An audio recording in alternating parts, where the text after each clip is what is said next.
Ministerio Conéctate a Jesús y Seminarios y Tutorías TISUS presentan de la serie Feliz para Siempre el segmento La Escuela Sabática Regular. Estamos en el tercer trimestre. El Señor ha escogido un instrumento humano para conducirnos en este estudio todos los días. Les dejo entonces en compañía de mi querida esposa para analizar la lección que tenemos en la Escuela Sabática Regular para hoy. Soy su hermano en Cristo, José Moreno, y nos vemos dentro de un rato. Bendiciones. Amor, el tiempo es suyo. Muy buenos días tengan todos. Es un privilegio estar con ustedes en esta preciosa mañana de jueves. Ya definitivamente el cuerpo está sintiendo que necesita un descanso. Pero damos gracias a Dios porque hoy estamos con vida. Pudimos escuchar los pajaritos cantando allá afuera y hace un día espectacular aquí en Panamá y esperamos que en el área del mundo donde usted esté también sea un día espectacular, ya sea que esté lloviendo, que salga o esté el sol por salir o ya salió, podamos disfrutar del día porque la presencia del sol de justicia está en nuestras vidas. Vamos a entrar en materia, vamos a compartir la presentación que tenemos para esta mañana y vamos a entrar en materia porque esta lección nos está llevando a realizar cambios significativos en nuestra vida. Y ojalá que cada uno de nosotros pueda disfrutar de la paz que solo Dios puede dar, pero a la vez también ser inundados por el amor de Cristo en nuestras vidas. Así que vamos a pedirle al Espíritu Santo que nos dirija en este estudio. Oremos. Gracias, Señor, por este día. Gracias por habernos dado la oportunidad de estar aquí, de tener esta transmisión en donde podemos compartir tu palabra, pero a la vez regocijarnos en el estudio de tu palabra.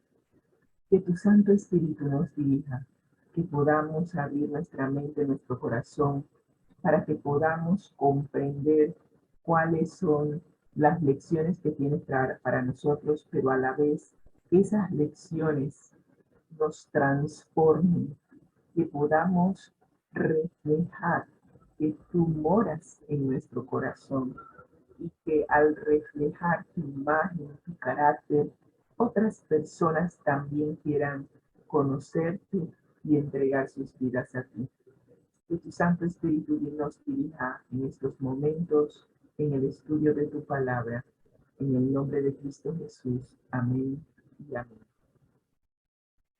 Estamos estudiando la guía de estudio titulada Efesios.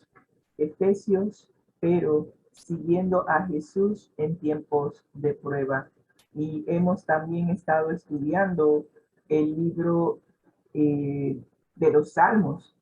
Así que paralelamente al estudio de los Efesios, estamos estudiando el libro de los Salmos y estamos aprendiendo también a seguir a Jesús a través del salmista David y de aquellos otros que no son tan famosos tal vez como David, como el cantor Asaf, que era parte del grupo que se encargaba de la música en el tiempo de David.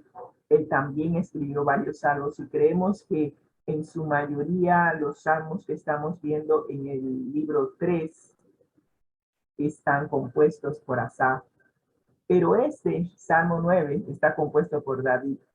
¿Y quién mejor que David para decirnos cómo seguir a Jesús en tiempos de prueba? Nosotros hemos estado en situaciones difíciles y estoy segura que usted también. Y algo que estamos aprendiendo es que cuando se presenta un desafío, lo que hemos aprendido antes de ese desafío es crucial para que podamos enfrentar el desafío y salir victoriosos de ese desafío. Y estamos aprendiendo en tiempos de paz, en tiempos de bonanza, que si en esos momentos de paz y de tranquilidad nosotros aprovechamos para prepararnos para la crisis, cuando se nos presenta la crisis, entonces podremos enfrentarlo. Una de las cosas que aprendemos de David es que durante sus tiempos de juventud, mientras que cuidaba las ovejas de su padre Isaí, nos damos cuenta de que él aprendió a tener una relación muy personal e íntima con Dios. Y es en ese periodo de tiempo que David aprende a hacer de Dios, de su Padre Celestial, un refugio en tiempo de angustia. Aprende a relacionarse con su Padre de tal forma que cuando se presentaba un león, un oso o cualquier otro animal para atacar las ovejas, él tenía la plena seguridad de que su Padre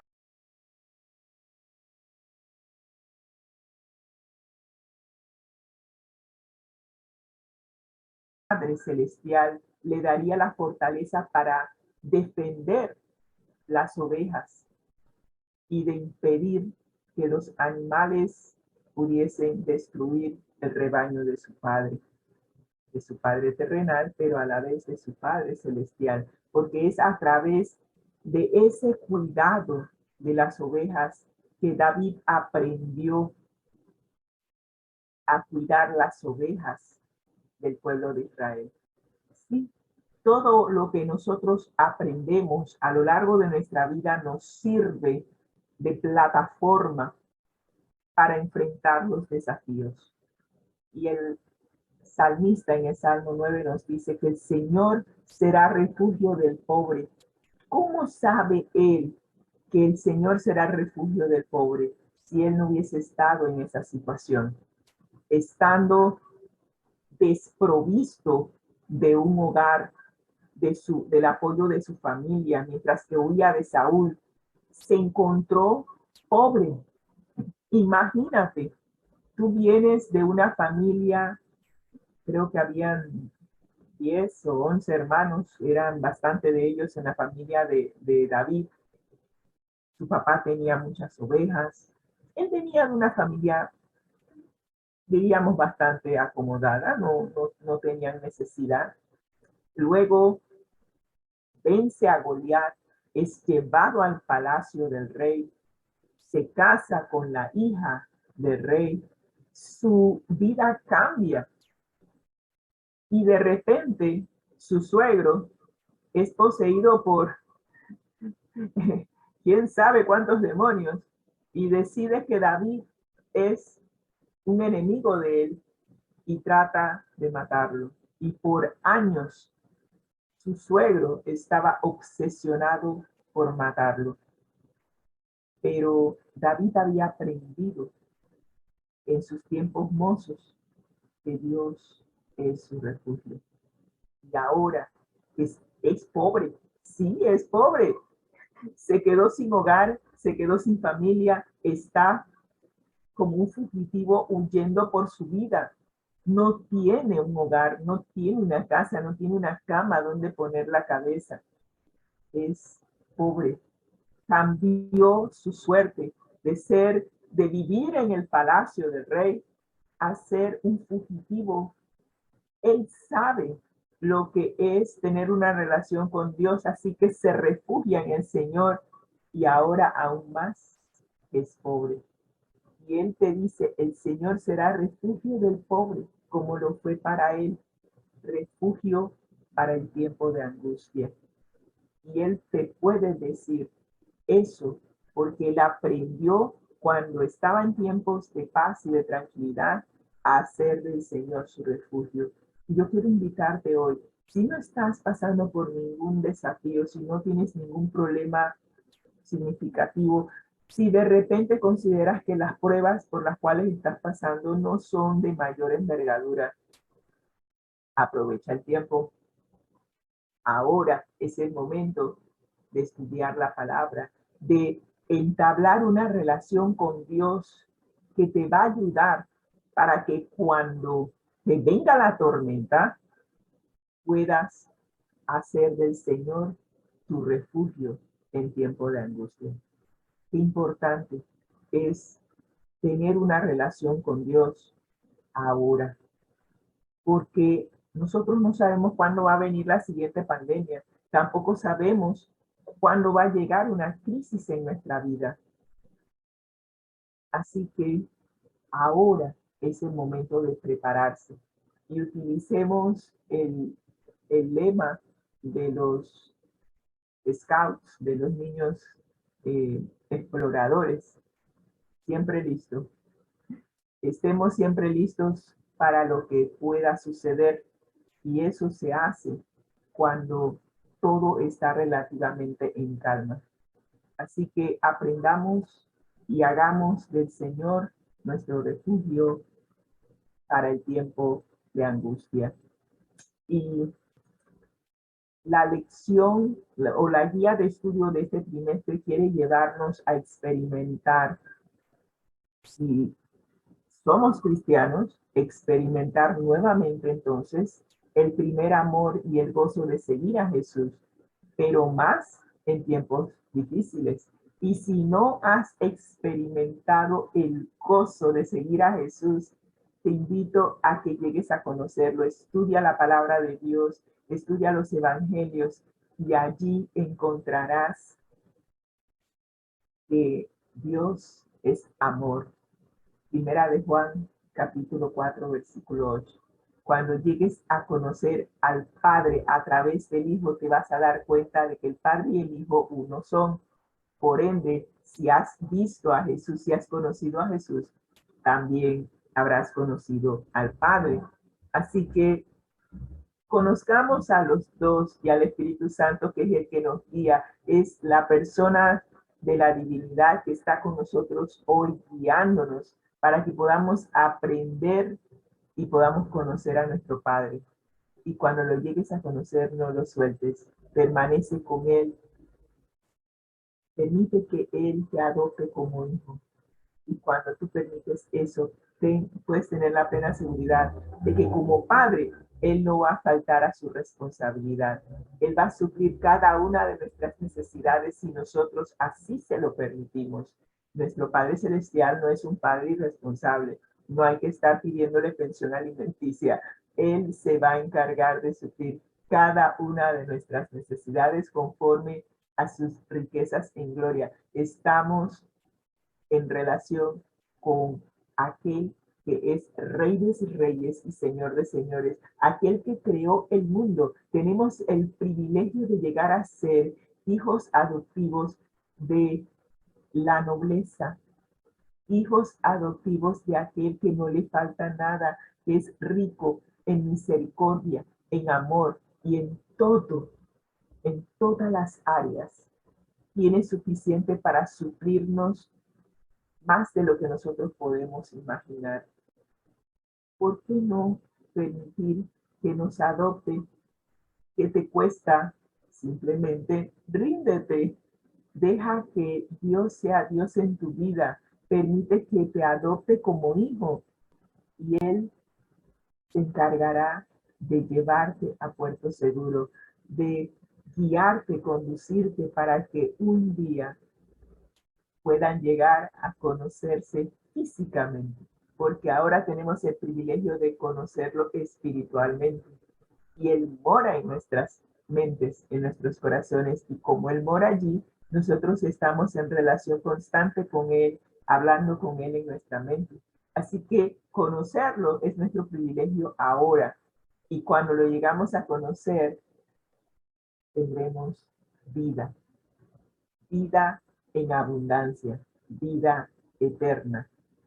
Y también tendremos el fruto del Espíritu Santo que vimos ayer, que incluye el amor, el gozo y la paz.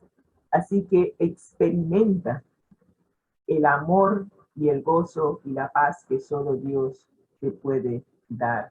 y estamos estudiando la lección número 5 titulada Expiación horizontal, la cruz y la iglesia. Y es importante saber que expiación, como decimos, como lo vimos en el diccionario, significa borrar las culpas. Voy a poner aquí el cursorcito. Significa borrar las culpas, purificarse de ellas por medio de algún sacrificio. Pero ¿sabes qué? Tú y yo no hicimos el sacrificio. El sacrificio lo hizo nuestro amante Salvador Cristo Jesús. ¿Sí? Y mediante su sacrificio, Él borró nuestro expediente delictivo, borró nuestras culpas, nos purificó, nos hizo limpios. Por eso es que primera de Juan 1:9 nos dice que si nosotros confesamos nuestras culpas, confesamos nuestros pecados, Él es fiel y justo para perdonarnos y limpiarnos, purificarnos de toda maldad. Eso es expiar. Así que si nosotros pasamos por ese proceso de purificación por parte de Dios, Dios nos dice, hey, así como yo borré tu expediente delictivo, borra tú el expediente delictivo que tú tienes en tu mente de todas las personas que te rodean. Por ende, entonces tenemos la expiación horizontal, que implica borrar el archivo que nosotros tenemos en contra de los demás. Impresionante. Y cuando tú borras ese archivo, llegas a experimentar lo que llamamos la paz que solo Dios te puede dar, porque estarás en paz con Dios, estarás en paz con las personas que te rodean. Una expiación vertical se tiene que producir primero, que Dios borre tus culpas, que puedas nacer nuevamente, que puedas tener un corazón nuevo, que pases por esa cirugía de corazón abierto en donde Dios hace un trasplante, quita el corazón egoísta y pone un corazón capaz de amar a Dios y de amar a nuestro prójimo. Y cuando tú pasas por esa reconciliación vertical, entonces y solo entonces podrás pasar por lo que llamamos la expiación horizontal, donde tú borras las culpas y el archivo y el expediente que tú tienes en contra de los demás.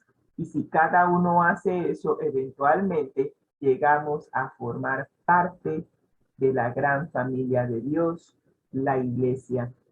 Y eso es lo que vamos a estar viendo en este momento. Vamos a estar viendo cómo Jesús no solamente hizo accesible a nosotros el plan de salvación por la cual purifica nuestras vidas y borra nuestros expedientes, sino que también derrumba el muro de separación entre nosotros y de cada uno buscar a Dios y permitir que se dé esa reconciliación vertical, entonces se da la reconciliación horizontal y llegamos a formar parte de un nuevo templo de Dios, la iglesia. Todos apuntando hacia arriba y el Espíritu Santo ayudándonos a hacer conexión los unos con los otros. Es un proceso, pero solo Dios puede hacerlo. Lo único que Dios necesita de nosotros es nuestra disposición de permitir que el Espíritu Santo haga esa labor de transformación en nuestras vidas. Así que ahora Cristo Jesús, ¿qué está haciendo? Y este es el versículo a memorizar. En otro tiempo, cuando nosotros estábamos lejos, y sigo todavía con el pero Dios de Efesios 2, versículos del 1 al 3. Nosotros que estábamos lejos, estábamos en nuestros delitos y pecados, estábamos sin esperanza, sin Dios, estábamos bien lejos. Ahora, Cristo, mediante lo que hizo por nosotros en la cruz del Calvario, nos ha hecho cercanos los unos a los otros, porque Él es nuestra paz, que de ambos pueblos ha hecho uno, porque derribó el muro de separación que había entre nosotros. Y yo espero que hoy Jesús pueda derribar el muro de separación que tú puedas tener, ya sea con un familiar, con un amigo, con un vecino. Permite que Dios primeramente haga la transformación en tu vida. Ve a Él con todos tus problemas, preséntaselos a Él. Y una vez que tú lo haces, puedes tener la plena seguridad de que Él va a borrar ese expediente. Si tú vas arrepentido y confiesas tus pecados, como dice Primera de Juan 1:9, puedes tener la plena seguridad que Jesús borrará. Y una vez que te reconcilias con Dios, Él te guiará, porque primero tiene que transformar tu corazón, tiene que hacer esa cirugía de corazón abierto. Y una vez que tú pases por esa cirugía y te recuperes, entonces Él te guiará, porque es un proceso. Y cuando Él te guíe, Él mismo se va a encargar de derribar este muro. Y así como te preparó a ti, si oras y pides al Señor que se dé la reconciliación, Él también preparará a la otra persona. Y finalmente se dará la reconciliación. Así que tú solamente haz lo que el Espíritu Santo te diga. Y créeme, si tú sigues al Espíritu Santo en sus instrucciones, todo se hará conforme a la voluntad de Dios. Y sabes, al final estaremos cumpliendo con la oración de Jesús. Sí, Jesús oró por nosotros antes de irse. Y en Juan 17:21 nos dice que lo que Él más desea es que todos nosotros seamos uno, como Él y el Padre son uno. Así como el Padre está en Él y Él en su Padre, Él quiere que tú y yo permitamos que Él more en nosotros y que nosotros lleguemos a ser uno, como Él y el Padre son uno, para que el mundo crea que Jesús fue enviado justamente para hacer de dos pueblos, de ambos pueblos, hacer uno. Así que es nuestro privilegio ser participantes de la naturaleza divina al permitir que Jesús more en nuestro corazón y en nuestra mente. Y para el día de hoy, jueves, tenemos la iglesia, un templo santo. ¿A qué se refiere el apóstol Pablo cuando dice que la iglesia es un templo santo? ¿No se supone que siendo que es la iglesia debe ser santa? Se supone, pero a veces pareciera que no. Así que vamos a ver de qué nos está hablando el apóstol Pablo.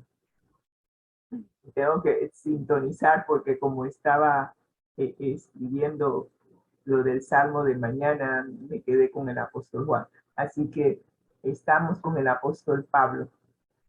Y Pablo utiliza diferentes imágenes para hacernos entender cuál es el mensaje que Dios tiene, cuál es el propósito que Dios tiene al derribar el muro de separación entre judíos y gentiles y hacer un solo cuerpo. ¿De qué cuerpo estamos hablando? Bueno, en Efesios capítulo 2, versículos 11 al 22, Pablo describe el proceso por el cual llegamos a ser el cuerpo de Cristo. Cristo nos dijo mientras que estaba aquí que Él es la cabeza de la iglesia. Nosotros formamos parte de su cuerpo. Y para ello el apóstol Pablo nos lleva por diferentes etapas. Nos dice cómo éramos antes de Cristo, qué pasó, cómo llegamos a acercarnos a Dios y acercarnos los unos a los otros, cómo se produjo primeramente esa reconciliación con Dios para luego entonces permitir que la paz de Cristo morara en nosotros y al final que fuésemos reconciliados los unos con los otros. Veamos ese proceso. Primero, ¿cómo estábamos cuando Dios nos vio? Nos dice Efesios 2:11 que antes a nosotros nos hacían bullying. Sí, los judíos nos hacían bullying. Nos decían que nosotros éramos los incircuncisos. Y si usted recuerda, solamente haga memoria, recordando a David, cuando vio a Goliat, ¿qué fue lo que le dijo? Que él era un incircunciso y que hoy se iba a manifestar el poder de Dios porque él como incircunciso iba a ser derrotado.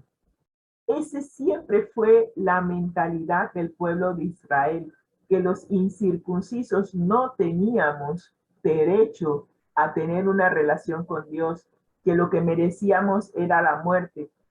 Estábamos sin Dios, separados de Cristo, excluidos de la ciudadanía de Israel, extraños a los pactos, o sea, los pactos de la promesa que se le habían dado a Abraham, a Isaac, a Jacob. Nada de eso nos correspondía.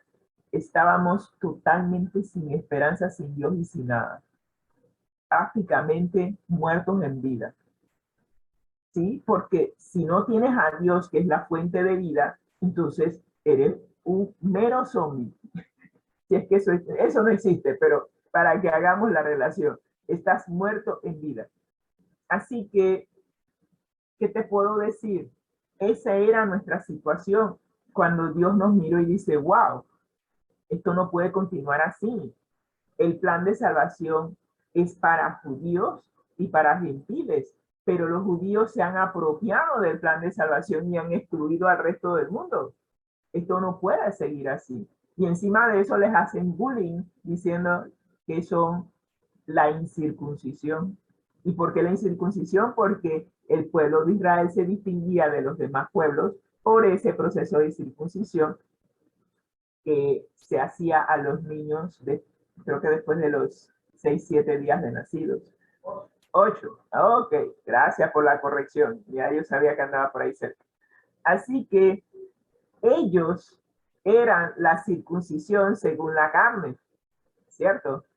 Y nosotros los gentiles éramos los incircuncisos. Así que esa es nuestra situación antes de conocer a Cristo, muy parecido a lo que Pablo describe en Efesios capítulo 2, versículos 1 al 3 que vimos la semana pasada. Pero Cristo hace algo.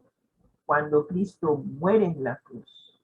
Es más, antes de que Cristo muere en la cruz, Él empieza a darle señales a sus discípulos de que las bendiciones de Dios también le corresponden a aquellos que ellos llaman incircuncisos. ¿Cuántos milagros no hizo Jesús a personas que no eran judías? Al hijo del centurión que logró recuperarse sin que Cristo fuese allá. El centurión creyó que Cristo, al decir, tu hijo está sano, y cuando llegó a casa les preguntó a los criados, oye, ¿cuándo empezó mi hijo a sentirse mejor? Le dieron a tal hora y fue justamente en el momento en que Cristo le había